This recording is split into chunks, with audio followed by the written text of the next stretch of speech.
നമസ്കാരം. ചാമ്പക്കാല മീഡിയയുടെ പുതിയൊരു വീഡിയോയിലേക്ക് എല്ലാവർക്കും സ്വാഗതം. അപ്പോൾ ഇന്ന് ഞാൻ പുതിയൊരു വീഡിയോ ആയിട്ട് വന്നിട്ടുള്ളത് എന്താണെന്ന് വെച്ച് കഴിഞ്ഞാൽ, ഇന്ന് ഒരു വീഡിയോ യൂട്യൂബിൽ ഒരു വീഡിയോ പുതിയത് കാണാനിടയായി. എന്താണെന്ന് വെച്ച് കഴിഞ്ഞാൽ, ഒരു ഉമ്മ മണാലിയിൽ അവിടെ പോയിട്ട് അവർ ഭർത്താവ് മരിച്ചു പോയതാണ്. അപ്പോൾ അതിനെക്കുറിച്ച് ഒരു ഉസ്താദ് പറയുന്നൊരു സംഭവം അത് കേട്ടിട്ട് അങ്ങനെ ഒരു വീഡിയോ ചെയ്യാമെന്ന് വിചാരിച്ചിട്ടാണ് ഇന്ന് വന്നത്. അപ്പോൾ എന്താണെന്ന് വെച്ച് കഴിഞ്ഞാൽ, ആ വീഡിയോ ഒന്ന് കണ്ടു നോക്കും നിങ്ങൾ. പക്ഷെ ആ വീഡിയോ കണ്ടതിന് ശേഷം ഞാൻ ബാക്കി പറയാം. എന്തായാലും ഒന്ന് നോക്കട്ടോ, അത് കണ്ടു നോക്കുക. അത് എല്ലാവർക്കും വീണ്ടും സ്വാഗതം മാതൃഭൂമി വേക്കപ്പ് കേരളയിലേക്ക്. മണാലിയിലേക്ക് വിനോദയാത്രയ്ക്ക് പോയി വൈറലായ ഉമ്മയ്ക്കെതിരായ മതപണ്ഡിതന്റെ നിലപാട്. സമസ്ത AP വിഭാഗം പണ്ഡിതനും സുന്നി വോയിസ് എഡിറ്ററുമായ ഇബ്രാഹിം സഖാഫി പുഴക്കാട്ടിരിയുടേതാണ് പ്രസംഗം. 25 വർഷം മുന്നേ ഭർത്താവ് മരിച്ച ഒരു വല്യമ്മ, 25 വർഷം മുന്നേ ഭർത്താവ് മരിച്ചിട്ടുണ്ട്. ഒരു വല്യമ്മ ഏതെങ്കിലും മൂലയിരുന്ന് സലാത്ത് കുറുഞ്ചെല്ലണീന് പകരം ഏതോ ഒരു അന്യ സ്റ്റേറ്റിലേക്ക് മഞ്ഞ് കളിക്കാൻ വേണ്ടി പോയതിന്റെ വീഡിയോസ് കണ്ടവരായിരിക്കും എന്റെ മുമ്പിലുള്ളവർ. മഞ്ഞ് വാരിങ്ങനെ ഇടാണ് മൂപ്പത്തി. ചിലപ്പോ അത് ഈ നാട്ടുകാരിനെ ആവാൻ പറ്റും. എനിക്ക് വ്യക്തിപരമായി ആരോടും വിദ്വേഷമല്ല. 25 വർഷം മുന്നേ ഭർത്താവ് മരിച്ചിട്ട് ഏതെങ്കിലും മൂലക്കിരുന്നിട്ട് ദിക്റും സലാത്തും ചെല്ലുന്നതിന് പകരം നങ്ങങ്ങ് ദൂരെ മഞ്ഞ് പെയ്യുന്ന ഒരു നാട്ടിൽ പോയിട്ട് മഞ്ഞ് വാരിയിട്ട് ഫാത്തിമോ. അപ്പോൾ ഇത് ഈ കാര്യം പറയാനല്ല ഞാൻ വന്നത്.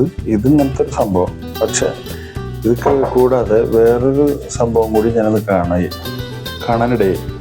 അപ്പോൾ അതെന്താണെന്ന് വെച്ച് കഴിഞ്ഞാൽ, നമ്മുടെ കൊല്ലം സുധീരെ വൈഫ് രേണു ഒരു റീൽസ് അഭിനയിച്ചല്ലപ്പാ. അപ്പോൾ ആ റീൽസിനെ കുറിച്ച് ഒരുപാട് ആൾക്കാർ വേണ്ടാത്ത ഒരുപാട് കമൻസുകൾ ഇട്ടിട്ട്, ശരിക്കും പറഞ്ഞു കഴിഞ്ഞാൽ അവരെ സൈബർ ആക്രമണം നടത്തിക്കൊണ്ടിരിക്കുന്ന ഒരു സമയമാണ് ഇപ്പം. അപ്പോൾ ഇതിലിപ്പോൾ ഈ കമൻ്റ് ഇടുന്നവരോട് ഒരു കാര്യം ചോദിക്കാനുള്ളത്, അവരിപ്പോൾ ഇങ്ങനെ റീൽ ചെയ്തതിന് എന്താണ് പ്രശ്നം? ഭർത്താവ് മരിച്ചു, ശരിയാണ്, ഇപ്പോൾ ഏകദേശം 2 കൊല്ലമായി. പക്ഷേ എന്നിട്ട് അവർക്ക് ജീവിക്കണ്ടേ?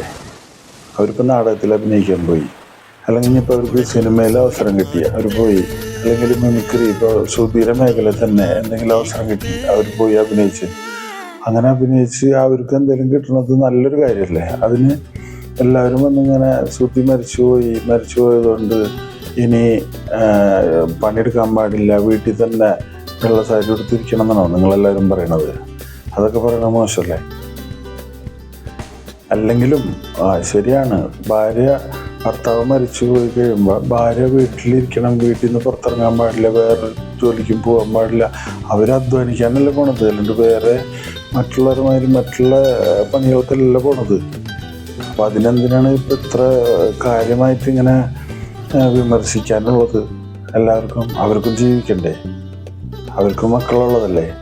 സുധിയുള്ള സമയത്ത് തന്നെ അവർ ഒരുപാട് കഷ്ടപ്പെട്ടിട്ടാണ് അവർ ജീവിച്ചിരുന്നത്.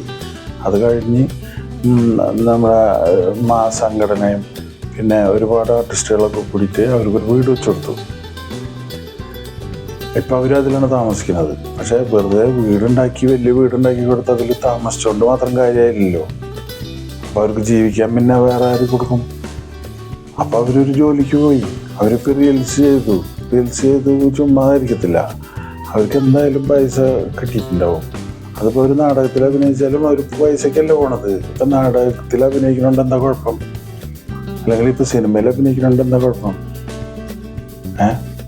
ഇവിടെ വിവാദങ്ങളൊക്കെ പല വഴി കൂടെ നടക്കുന്നുണ്ട്. പക്ഷെ ജീവിക്കണം എന്ന് ആഗ്രഹമുള്ളവർ അവർ നല്ല രീതിക്ക് തന്നെ ജീവിക്കും. അല്ലാത്തവരാണ് ഈ മോശം വഴികളൊക്കെ സ്വീകരിക്കുന്നത്. അപ്പോൾ ആ കുട്ടി ഇപ്പോൾ ജോലിക്ക് പോയിന്ന് വെച്ചിട്ട് അതിനെ ഇത്രയും വിമർശിക്കേണ്ട കാര്യമുണ്ടോ? അതിൻ്റെ കമൻറ്റുകൾ ഓരോന്ന് വരുന്നത് സുധീനെ ചതിച്ചു, സുധി എങ്ങനെ ഇത് ക്ഷമിക്കും? അതിലൊന്നും കാര്യമില്ല. അവർക്ക് ഇനി മുന്നോട്ട് ജീവിക്കണമെന്നുണ്ടെങ്കിൽ അവർക്ക് എന്തെങ്കിലും ജോലിക്ക് പോയേ പറ്റുമോ? നിങ്ങളെന്താ പറയുന്നത്? മറ്റുള്ള കടകളിലും അവിടെയൊക്കെ പോയി നിന്ന് എവിടെ പോയാലും ചീത്തപ്പേരാണ്. അപ്പോൾ അവരൊരു ജോലിക്ക് പോകുന്നതുകൊണ്ട് ഈ പറയുന്നവർക്കൊക്കെ എന്തറിഞ്ഞിട്ടാണ് ഇവർ പറയുന്നത്? സുധി എന്തായിരുന്നു എന്നുള്ളത് നമുക്കെല്ലാവർക്കും അറിയാവുന്നതാണ്. ആ സുധിനെ പറ്റി ഇനി എല്ലാവരും കിടന്നിട്ട് ഇങ്ങനെ മോശമായ രീതിയിൽ പറയണത്. സുധിയുടെ ഭാര്യ ജോലിക്ക് പോയാൽ അവരുടെ കുടുംബം ജീവിക്കാൻ പറ്റുള്ളൂ. 2 മക്കളുണ്ട്. മകനാണെങ്കിൽ അവൻ അത്ര വലുതായിട്ടൊന്നുമില്ല. അവൻ അങ്ങനെ ജോലിക്ക് പോയി ഞാൻ കുടുംബം നോക്കാനും അത്രയ്ക്കുള്ളൊന്നായിട്ടില്ല. ചെറിയ പയ്യനാ. അപ്പോൾ ആരെങ്കിലും കുറ്റം പറയുമ്പോൾ എന്താണ് അവരുടെ സിറ്റുവേഷൻ എന്നാലോചിച്ചിട്ട് അവർ ആൽബം ചെയ്തത് ആൽബമല്ല, റീൽസ് ചെയ്തത് ശരിയാണ്. ചാന്തുപൊട്ടിലത്തെ ഒരു ഗോപികയും ദിലീപേട്ടനും കൂടിയിട്ട് അഭിനയിച്ചൊരു സീനാണ് അവർ ആൽബം ചെയ്തിട്ടുള്ളത്, റീൽസ് ചെയ്തിട്ടുള്ളത്. ആ റീൽസ് കാണുന്ന ആളുകളാണ് ഈ കണ്ടിട്ട് ഇതിൻ്റെ ഇടയിൽ കമൻറ്റ്, വളരെ മോശമായ കമൻറ്റുകളാണ്. അതൊക്കെ വളരെ മോശമല്ലേ. അവരെങ്ങനെയും ജീവിച്ചു പോകട്ടെ, അവർക്കൊരു കുടുംബമല്ലേ. ആ കുടുംബത്തിൽ അവർ ജോലിക്ക് പോയിട്ട് വേണം ജീവിക്കണില്ല. അപ്പോൾ അതെങ്ങനെയും ജീവിച്ചോട്ടെ, അവരെ ഉപദ്രവിക്കാതിരിക്കുക. ഇത്രയും എനിക്ക് പറയാനുള്ളൂ. അപ്പോൾ എല്ലാവർക്കും നന്ദി, നമസ്കാരം, താങ്ക് യു.